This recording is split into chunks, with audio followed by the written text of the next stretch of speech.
Hello students, good morning. Today I starts biology chapter 3rd, how do organism reproduce. वैसे हमने एक video आपको provide किया है जिसमें basic characters of reproductions, features of reproduction and DNA replication, क्योंकि reproduction का मेन बेस जो है वो डीएनए रिप्लिकेशन है। Blueprints same as a copy जिसको कहते हैं कि जो पेरेंट्स के हैं और वही कैरेक्टर्स जो उनके ऑफस्प्रिंग में जाते हैं, तो इसमें मेन पार्ट्स किसका है? डीएनए रिप्लिकेशन का। तो ये चीज़ उसमें एक्सप्लेन किया गया है। फ़ोटो थोड़ा सा उसमें क्लियर नहीं है, और वैसे तो उसमें हमने एसेक्सुअल रिप्रोडक्शन के फर्स्ट पार्ट बाइनरी फिशन तक जो है एक्सप्लेन किया है।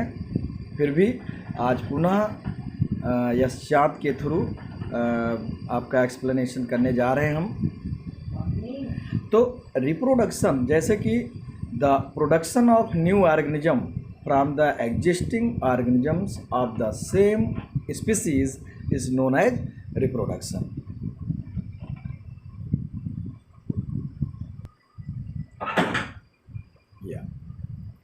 तो रिप्रोडक्शन क्या है? प्रोडक्शन ऑफ न्यू ऑर्गेनिज्म, मतलब नए ऑर्गेनिज्म का प्रोडक्शन बाय एग्जिस्टिंग ऑर्गेनिज्म। जो ऑर्गेनिज्म एग्जिस्ट है, अर्थात जो उनके पेरेंट्स हैं, उनके थ्रू एक नए स्पीसीज का जनरेशन होना, नए स्पीसीज का प्रोडक्शन होना रिप्रोडक्शन कहलाता है। Reproduction is essential for the survival of species on this earth. अगर स्पीसीज का सर्वाइवल होना है, उसकी प्रजातियां पीढ़ी दर पीढ़ी चलनी है, तो इसके लिए एक जो इम्पोर्टेंट एक लाइफ प्रोसेस है हमारा, ये रिप्रोडक्शन है, उसके लिए ज़रूरी है। तो the process of reproduction ensure continuity of the life on the earth. इसके थ्रू, रिप्रोडक्शन के थ्रू लाइफ की कॉन्टीन्यूटी जो है अर्थ पर एंश्योर होती है, मीन्स सिक्योर होती है।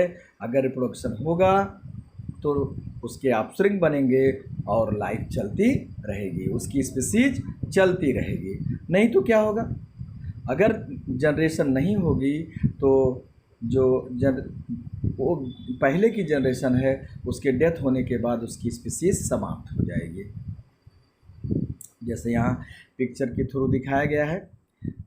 फर्स्ट में humans reproduce by giving birth to babies, dogs reproduce by giving birth to babies, and most plants reproduce by producing seeds to grow new plants.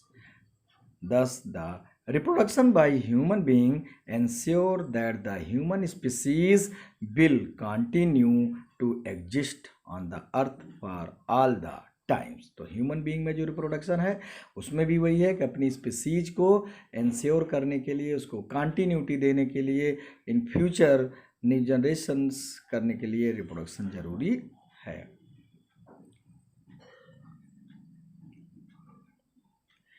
तो reproduction give rise to more organism with the same characteristics as their parents.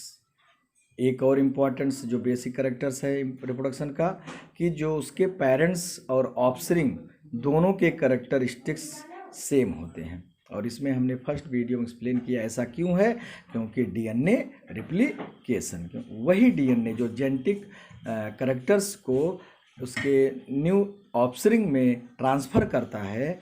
तो जब genetic characters जो parents से आते हैं, तो जो characters parents के हैं वही कैरेक्टर्स जो है उसके ऑफस्प्रिंग में जाएंगे।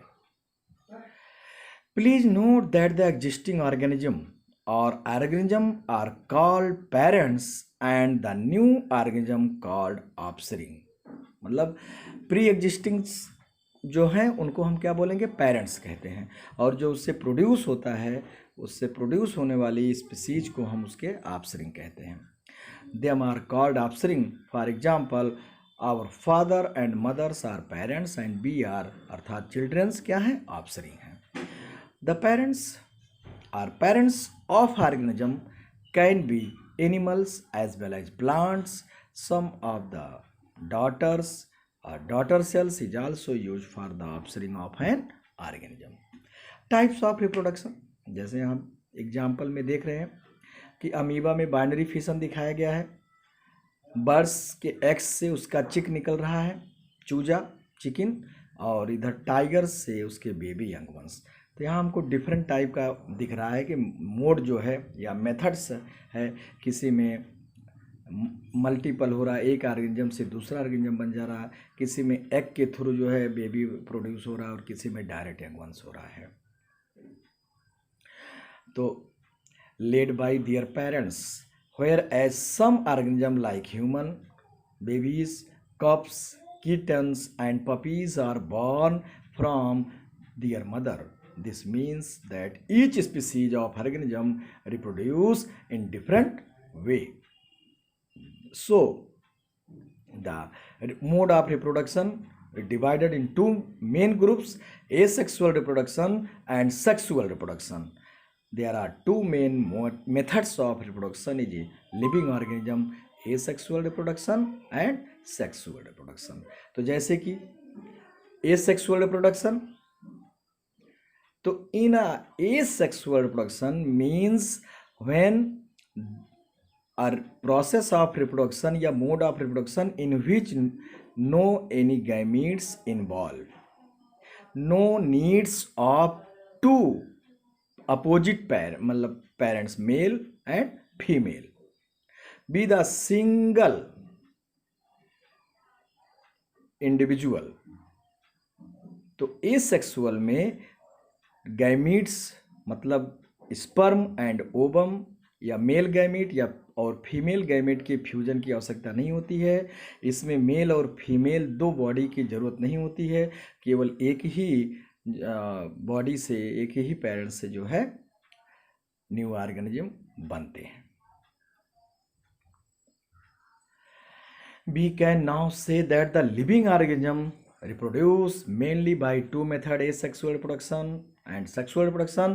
This means the new living organism, new plants and animals can be made either by the methods of asexual reproduction or sexual reproduction.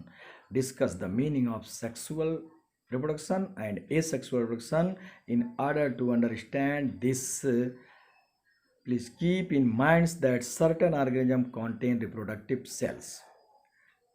क्या होता है? रिप्रोडक्टिव सेल्स होते हैं जिन्हें हम सेक्स सेल्स कहते हैं या गैमीट्स और जर्म सेल्स उनको बोलते हैं in their bodies, whereas some other organism do not contain reproductive cells, sex cells और गैमीट सेल्स और germ sales.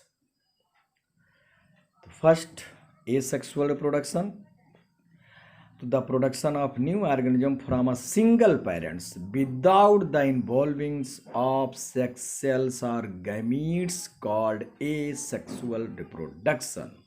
Some of the example of asexual reproduction are binary fission in amoeba, in paramecium, in planaria, in leishmania, buddings in hydra, yeast, spore formation in rhizopus, bryophyta, fungi, bread molds, regeneration in planaria या flatworm, fragmentation in spirogyra and vegetative propagation in flowering plants like new plants. तो ये different modes थे asexual reproduction के और हम एक एक करके अब स्टडी करेंगे इसमें। अच्छा, सेक्सुअल रिप्रोडक्शन क्या है?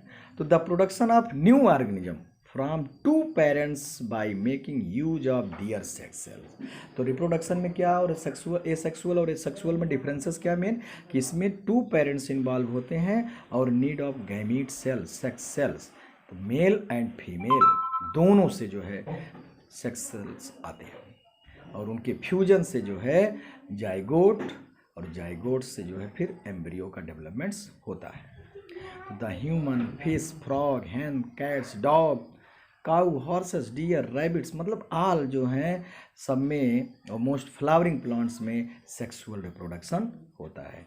तो basic differences between asexual and sexual that only one parents is needed in asexual and two parents involved in sexual reproduction, asexual reproduction.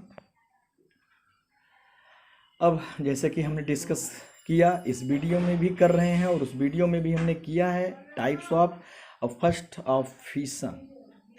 Fission means क्या होता है? स्प्लिटिंग, टूटना।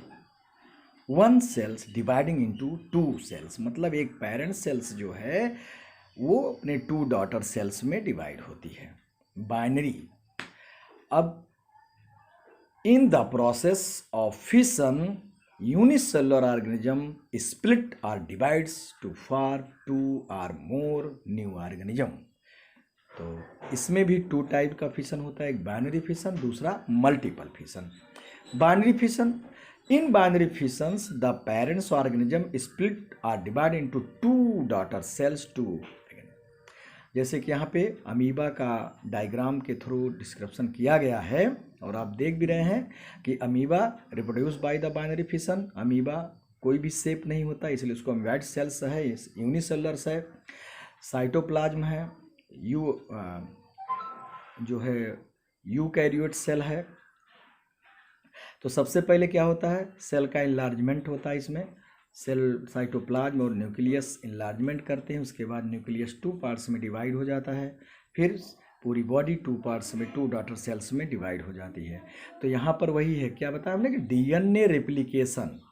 आगे भी हम डिटेल में इसको बताएंगे और उस पहले वाले वीडियो को आप जब देखेंगे, थोड़ा पिक्चर उसमें क्लियर नहीं है, बाकी ध्यान से उसको समझेंगे तो उसमें पूरा डीएनए रेप्लिकेशन सबसे पहले ही समझाया गया है, रोल ऑफ डीएनए। तो डीएनए का इसमें क्या होता है? माइटोसिस, जिसमें कि डीएनए अपना डुप्लीकेट, अपना ब्लूप्रिंट तैयार करता है और एक डीएनए जो है पेरेंट सेल में हो जाता है और दूसरा जो है उसके डॉटर सेल में। इस तरह से अगर टू डॉटर सेल्स बन रही हैं तो उसका रेप्लिकेशन टू होता है और दोनों में एक एक। तो सेम करैक्टर्स जो है मदर से एकदम सेम करैक्टर्स रिजम्बल करते हुए जाते हैं इसमें। तो ए सेक्सुअल में मोस्टली आइडेंटिकल्स ऑप्शन बनते हैं। Two daughter cells amoeba produce here grow to their full size by eating foods and then dividing agains to produce four amoeba. Four amoeba मतलब टू और फोर, जैसे यहाँ पे पैरामीशियम है, लेशमानिया है, और इन सब में भी सिस्टम वही है। यहाँ पर भी स्ट्रक्चर्स वही दिया गया है कि अमीबा कैसे डिवाइड कर रहा है, पैरामीशियम कैसे डिवाइड कर रहा है। तो नेक्स्ट है हमारा मल्टीपल फिशन। मल्टीपल जैसे कि नाम से क्लियर है, multiple, many, more than two, so many. तो जब parent cells divide or splitting into many daughter cells, many new cells, this is called the multiple fission. This is formation during the unfavourable conditions, जब nucleus concentrate होकर के, cytoplasm concentrate होकर के consign कर जाता है और एक सिस्ट फॉर्मेशन, सेल वॉल इसकी हार्ड थिक हो जाती है। लेकिन जब फेवरल कंडीशन होता है तो सो मेनी डॉटर सेल्स इसके अंदर बनते हैं और वो स्प्लिट होकर के, डिवाइड होकर के, ब्रेक करके वॉल को बाहर निकलते हैं। तो इस तरह से तो cyst the nucleus of cells split और डिवाइड करती है several times to form many smaller nuclei called polar nuclei. इसको छोटे छोटे न्यूक्लियाई में टूटता है, जिसको हम पोलर न्यूक्लियाई कहते हैं। Little bits of cytoplasm collect around each daughter cells, और इसके डॉटर्स न्यूक्लियस के चारों ओर थोड़े थोड़े साइटोप्लाज्म कलेक्ट होकर के एक डॉटर सेल्स बनाते हैं और एक न्यू इंडिविजुअल तैयार हो जाता है। इस तरह से मल्टीपल हो गया। अब यहाँ पे जैसे आपको दिखाया गया है, this is the highly and large photographs of the red blood cells of a person. मतलब आरबीसी का एनलार्ज, बड़ा करके साइज यहाँ दिखाया गया है। From the malaria disease this red blood cell. अब जैसे इसमें किस में होता है, जो प्लाज्मोडियम जो प्रोटोजोआ का है और ये मलेरिया काज करता है। पैरासाइट जो हमारा मॉस्कीटो, इसके थ्रू स्प्रेड होता है, और जब मॉस्कीटो हमको बाइट कर लेता है तो हमारे ब्लड में प्लाज्मोडियम बाइबैक्स जो मलेरियल पैरासाइट्स है वो पहुंचता है और फिर मल्टीपल फिशन के थ्रू जो है रिप्रोडक्शन शुरू कर देता है, नंबर इंक्रीज करना शुरू कर देता है। नेक्स्ट है हमारा सेकेंड टाइप बडिंग। बडिंग की जैसा नाम से ये बड मीन्स कली होती है, तो बड मीन्स क्या होता है, एक आउटग्रोथ, उभार। तो budding is an asexual method of reproduction. In budding a small parts of the body of the parents organism grows out as bud, detaches and becomes a new organ. जैसे यहाँ पे hydra का diagram दिखाया गया है, इसमें क्या हो रहा है कि देखिए एक छोटा सा आउटग्रोथ बना, फिर ये धीरे धीरे डेवलप हो रहा है और एक अपने पेरेंट्स की तरह पे इसमें भी हुआ, और बाद में क्या हुआ, पेरेंट्स से स्प्लिट कर गया, अलग हो गया, एक इंडिविजुअल बन गया। तो हाइड्रा में बडिंग, वैसे हाइड्रा में तो बहुत कुछ देखने को मिलता है, डिफरेंट टाइप का रिप्रोडक्शन देखने को मिलता है। बडिंग भी है, फिशन भी जो है, रीजनरेशन भी होता है, सेक्सुअल भी होता है। और दूसरा हम ईस्ट किस में देखते हैं, ईस्ट जो यूनिसेलुलर फंगी है, इसमें पहले एक आउटग्रोथ बना, उसके बाद फिर ये जो है टूट करके अलग। तो ईस्ट में जैसे खमीर कहते हैं नहीं, बाज़ार से आता है, ईस्ट मिलता है, उसको हम डफ कर देते हैं, जो मिला करके मैदम बेकरी में यूज किया जाता है। तो उसमें देखते हैं क्यों जो फूल जाता है पूरा डफ जो है, तो क्योंकि इसमें ये सेक्सुअल रिप्रोडक्शन उसका होता है, और ईस्ट जो है डिवाइड करते हैं, और CO2 निकलने से जो है ये पूरा उसमें होता है। तो रीजनरेशन, तो इसमें एक 2 टाइप का होता है, एक ब्रांचेस और एक चेन। तो एक श्रृंखला एक चेन जैसे बनाती है, और ब्रांचेस का मतलब जैसे यहाँ पे डायग्राम में दिख रहा है, east reproduction by the method of budding. We can study the process of asexual reproduction in yeast by buddings in the laboratory as follows। तो लेबोरेटरी में भी इसका हम स्टडी कर सकते हैं, जैसे यहाँ पे इंस्ट्रक्शन दिया गया है, इसको आप करिएगा। The a colony of sponge or coral is formed in some organism like sponge and corals. Birds remains attached to the parent's organism permanently. These birds then grow and produce buds thereon. A colony is sponge or coral is formed। तो sponge जो Porifera के प्राणी हैं, animals हैं, उनमें भी जो है बडिंग के थ्रू होता है।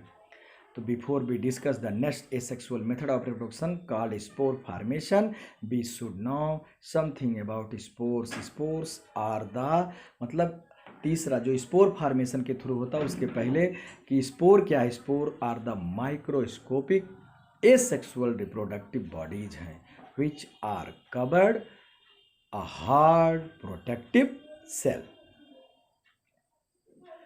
Spores are a kinds of seeds of plants। जैसे प्लांट में सीड बनते हैं, तो ऐसे ही जो है kinds of seeds of plant की तरह छोटे छोटे छोटे छोटे छोटे छोटे माइक्रोस्कोपिक होते हैं, जो हवा में बिखर के फेवरेबल कंडीशन में नए प्लांट, नए ऑर्गेनिज्म को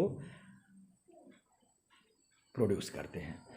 तो spore formation, in spore formation the parents plants produce hundreds of microscopic reproductive units called spore.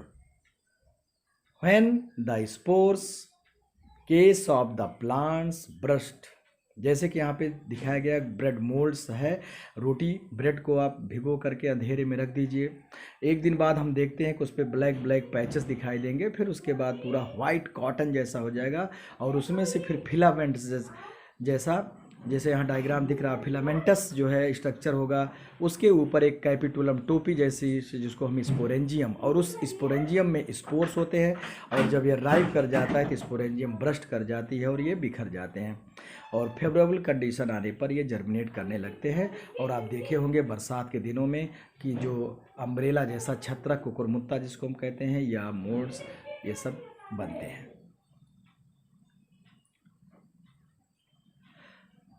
तो यहाँ पे जो दिया गया है डायग्राम में, पेंसिलियम जो फंगस से बनाई जाती है, एंटीबायोटिक्स है,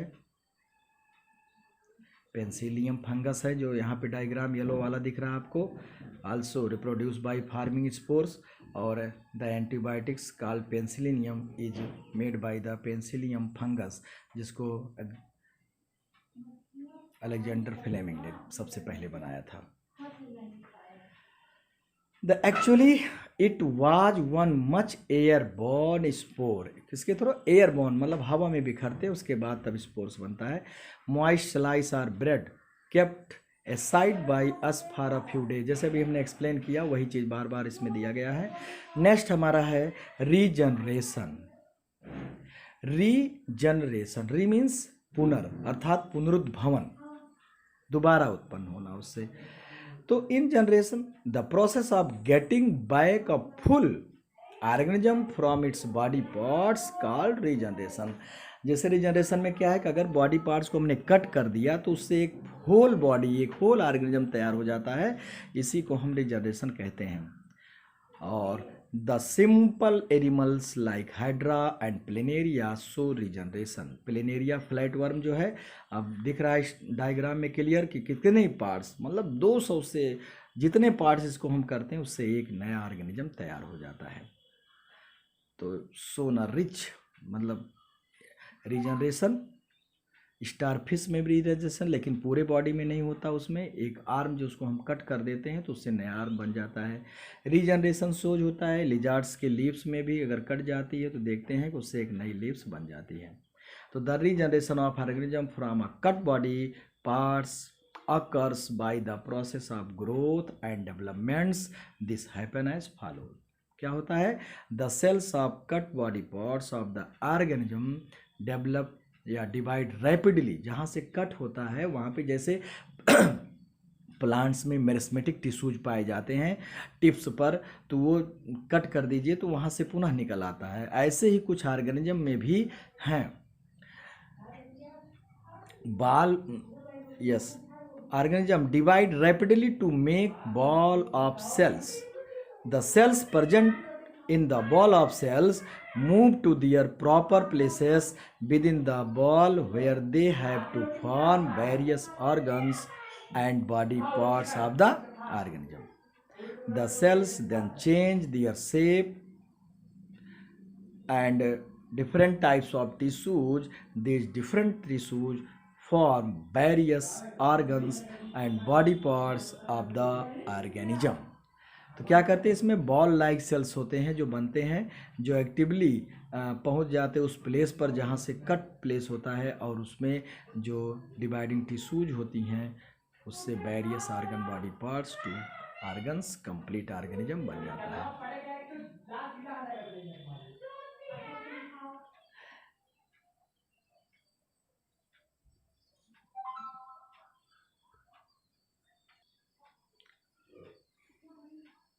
Yeah, we will now explain why the complex multicellular organism like mammals cannot give rise to complete individual from their cut body parts. हम लोगों में ऐसा क्यों नहीं होता है?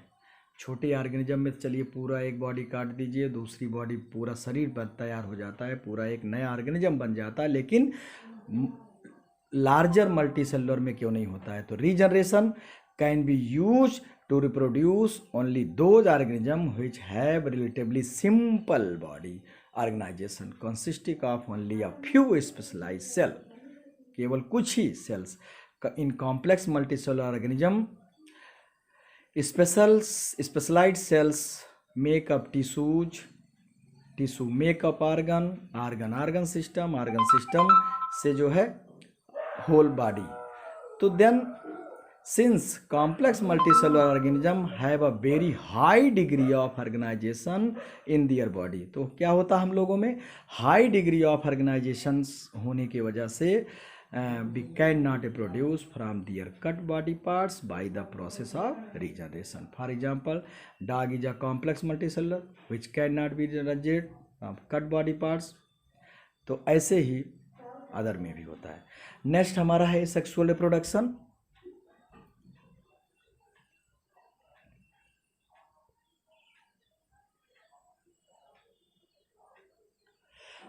Fragmentation.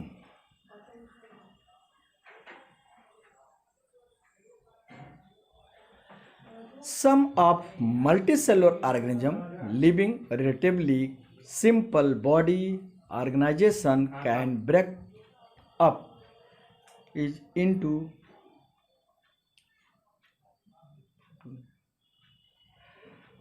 smaller pieces on maturing. क्या होता है? फ्रेगमेंटेशन, जैसे नाम से एक फ्रेगमेंट में छोटे छोटे टुकड़े में उसको कट कर दिया जाए, जैसे यहाँ पे दिखाया गया स्पायरोगायरा का थ्रेड लाइक है। बाद में ये जो है एक फिलामेंटस बॉडी होता है, तो एक पार्ट से इससे अलग कट कर दिया जाए तो वो अपने जितने सेगमेंट इसके करते हैं उससे एक नया बन जाता है। सी आर्चिन है, इसमें भी होता है, ये जो सिलेंट्रेटा का प्राणी है। तो the breaking up of the body of a simple multicellular organism into two or more pieces on maturing, each which subsequently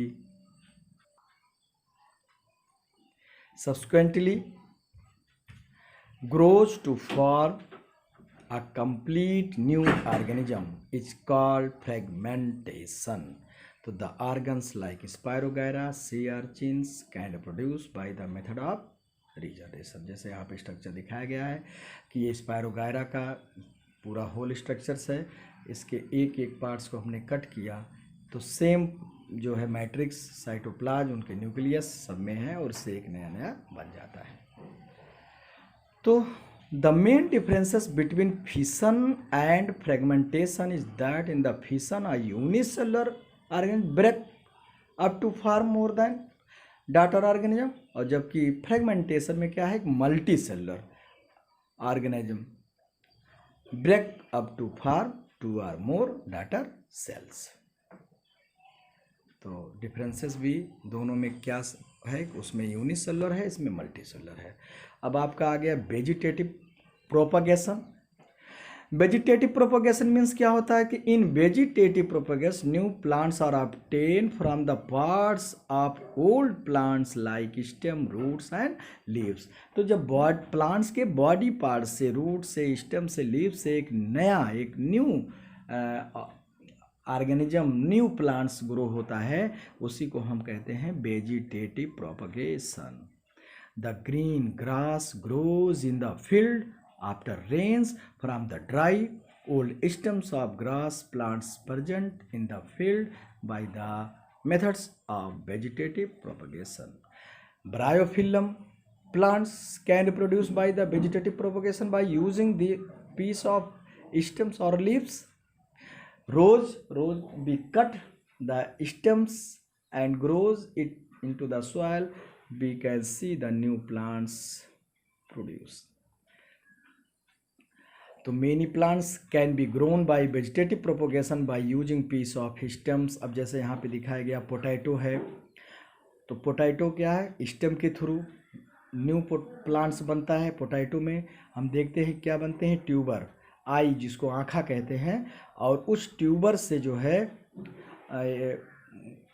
को हम अगर ग्रो कर दें सॉइल में तो उससे एक नया प्लांट्स बन जाता है। तो tuber is thickened underground stem root in a plants while soil and with stored food. अब इसमें फूड स्टोर है जो उस बेबी प्लांट को प्रोवाइड कराएगा nourishment. Potato tuber can be use for vegetative reproductions of potato plants. इसमें it is not necessary to plants the whole potato tuber is ground. हम देखते ही हैं, पोटैटो की खेती करते हैं तो उसमें छोटे छोटे पोटैटो होते हैं तो उसको हम होल लगा देते हैं, बड़े होते हैं तो उसको कट, जितने ट्यूबर्स होते हैं अगर उतने पार्ट्स में उसको करके करते हैं तो उससे भी एक नया नया प्लांट्स तैयार होता है। तो the vegetative propagation methods of producing potato plants by tubers is much faster than production of potato plant from seed. तो सीड से ज़्यादा तेज़ आसानी से जो है इसके थ्रू होता है, इसीलिए ये मेथड सब यूज करते हैं। अब आपका आ गया आर्टिफिशियल प्रोपोगेशन ऑफ प्लांट्स। तो आर्टिफिशियल में the process of growing many plants from one plants by man made methods is called artificial propagation of plants. तो by cutting, by layering and grafting. Cutting क्या है, A small parts of plant which removed by making a cut with sharp knives is called cutting. तो देखते होंगे cutting किसके through हम करते हैं, रोज का प्लांट है या बोगनवेलिया, ये मतलब ये हिबिस्कस है, इन सब से हम कट करके एक उसके ब्रांच को लगा दिया और नया प्लांट्स ग्रो कर गया। तो the plants like rose, bougainvillea and chrysanthemum, grapes, sugarcane, banana and cactus etcetera grows by the cutting. दूसरा है लेयरिंग। लेयरिंग में जैसे यहाँ की डायग्राम में आपको दिखाया गया प्रोपगेशन या जास्मिन प्लांट। लेयरिंग में हम क्या करते हैं, जो एक ब्रांच निकलती है उस ब्रांच को ऐसे पैरेलल ग्राउंड के सॉइल से दबा देते हैं, मिट्टी से दबा देते हैं बीच वाले पार्ट को। टिप्स ऊपर है, फिर मेन पार्ट्स उसका मेन प्लांट से लगा हुआ है और बीच में उसको मिट्टी से दबा दिया। और कुछ समय बाद उसको हम कट कर देते हैं मेन प्लांट से और देखते हैं कि जहाँ पे हमने सॉइल से उसको दबाया था वहाँ से रूट्स निकल आ रही हैं और उसको एक इंडिविजुअल प्लांट के रूप में ग्रो कर देते हैं, एक नया प्लांट्स बन जाता है। तो ये कहलाता है layering.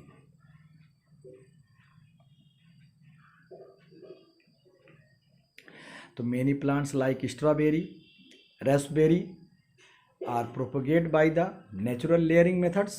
The natural layering occurs because these plants form runner which are soft horizontal stem. तो जब हम डिफरेंट टाइप के रनर मतलब स्टेम के बारे में पढ़ते हैं, उन पे मॉडिफिकेशन पढ़ते हैं, तो उसमें हम रनर को भी पढ़ते हैं। तो रनर होते हैं और जिन पे हम इस तरह से मेथड से करते हैं। तो the layering method is use for the propagation और reproductions plants like jasmine, strawberry, raspberry, lemon, guava, hibiscus, china rose जिसको नाम and bougainvillea etcetera. Third method है ग्राफ्टिंग। ग्राफ्टिंग में क्या होता है, कलम विधि जिसको कहते हैं। तो grafting is a method in which the cut stem two different plants. क्या करते हैं, एक मेन प्लांट्स जो ग्रो करते हैं, आज जो कलमी मेथड सब आ रहा कहते नहीं, कलमी आम है, अर्थात जो एक दो टाइप के स्पीसीज के प्लांट्स को हम लेते हैं, एक के ब्रांच कट करते हैं, दूसरे का मेन प्लांट जो होता है उसके स्टेम को कट कर देते हैं। तो रूट है दूसरे प्लांट का जो ग्रो किया है सॉइल में, और किसी दूसरे प्लांट के ब्रांच को कलम करके नाइफ से उसको कलम की तरह छिल करके और ऐसे बैठा दिया जाता है और इस तरह से उसमें कुछ केमिकल्स या सॉइल लगा करके बांध दिया जाता है और देखते हैं कुछ समय बाद उससे नई ब्रांचेस, नई कलियां निकल आती हैं। तो ये ग्राफ्टिंग है।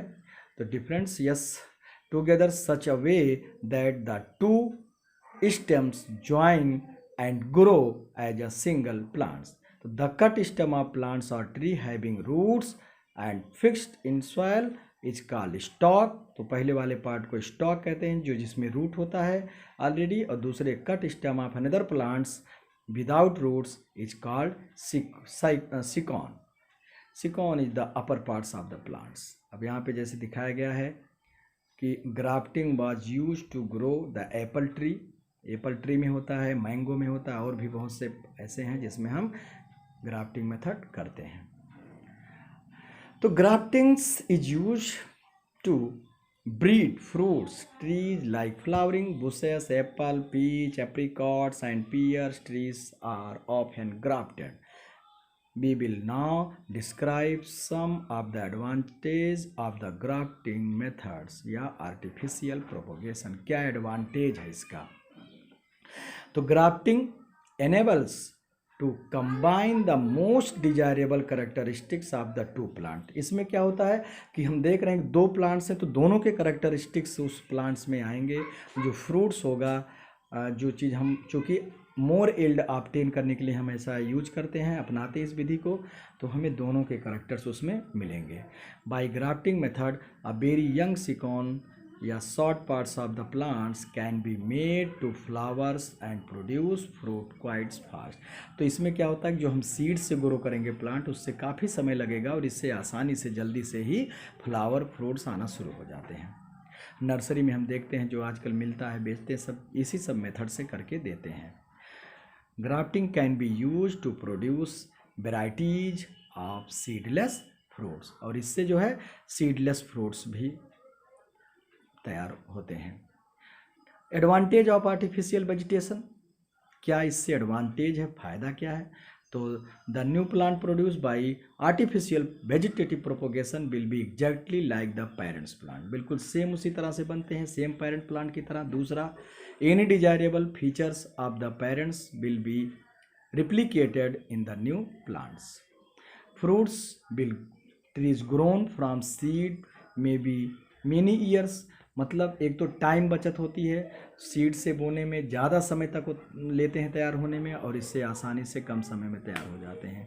अगला, plants grown by vegetative propagation usually seedless attentions in their plants grown from seeds. Many plants can be grown from just one parent's plants by artificial propagation. एक ही प्लांट से हम कई प्लांट्स ग्रोज कर सकते हैं। तो ये कुछ एडवांटेज हैं वेजिटेटिव प्रोपोगेशन के, लेकिन इससे वेरिएशन हमको नहीं मिलता है। अगर हम कुछ डिफ्रेंशिएशन चाहते हैं, कुछ चेंजिंग चाहते हैं, तो इससे नहीं होता है। अब टिश्यू कल्चर क्या है? The production of new plants from a small piece of plants tissue or cells removed from the growing tips of plant is a suitable growth medium या culture medium is called tissue culture. अब इस methods में क्या होता है, जैसे यहाँ दिखाया गया है, पहले हम क्या करते हैं, किसी प्लांट्स के टिप्स से, उसके ग्रोइंग टिप्स से एक टिश्यू को निकाल लिया, फिर उसके बाद हम उसे अगर मीडियम में रखते हैं कल्चर में, फिर कुछ समय के लिए देखते हैं। पहले उसमें क्या होता है कि एक थ्रेड लाइक स्ट्रक्चर्स बनते हैं, बाद में वो थ्रेड लाइक स्ट्रक्चर, जैसे यहाँ पे दिखाया गया है डायग्राम में, small piece of plant tissue being taken from the growing plants tips of plant tissue grows to form callus. पहले वो कैलस के रूप में, एक गुच्छा के रूप में ऐसे बनते हैं, फिर उसके बाद उसमें पुनः उसे हम रखते हैं दूसरे उस डिश में और मीडियम में। Callus develop roots and shoot. अब कैलस से रूट और सूट डेवलप होना शुरू हो जाते हैं, और फिर जितने अलग अलग होते हैं उसको हम एक एक करके इंडिविजुअल को निकाल लेते हैं। इससे क्या होता है कि एक ही टिश्यू से कई प्लांट्स तैयार हो जाते हैं।